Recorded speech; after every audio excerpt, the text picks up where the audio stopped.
అక్కడే ఉన్నా నువ్వు రేపు రావాలి అక్క లేదు కదా నువ్వు రాదు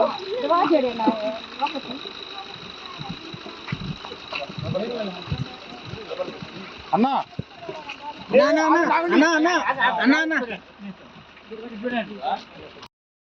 భారీ వర్ష సూచన ఉన్నందున ప్రస్తుతం వాజేడు మండలంలోని వాగులు పొంగుతున్న బ్రిడ్జిలు కూడా బ్రీచ్ అయ్యే అవకాశం ఉన్నందున గర్భిణీ స్త్రీలు ఎవరైతే ఈ నెల 15వ తారీఖు వరకు ఆగస్టు 15వ తారీఖు వరకు ఎవరికైతే డెలివరీ డేట్ ఉందో వాళ్ళందరినీ కూడా గౌరవ జిల్లా అధికారి జిల్లా కలెక్టర్ గారి ఆదేశాల మేరకు వీరిని హాస్పిటల్కి కానీ లేదా వారి బంధువుల ఇంటికి కానీ తరలించడం జరుగుతుంది.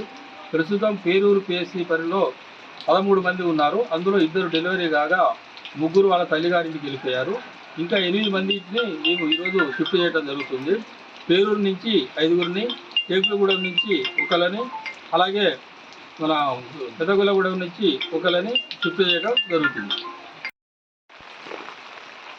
హాస్పిటల్లో ఉంటే 4 రోజులే ఉన్నది డెలివరీకి. హాస్పిటల్ తీసుకోబోదు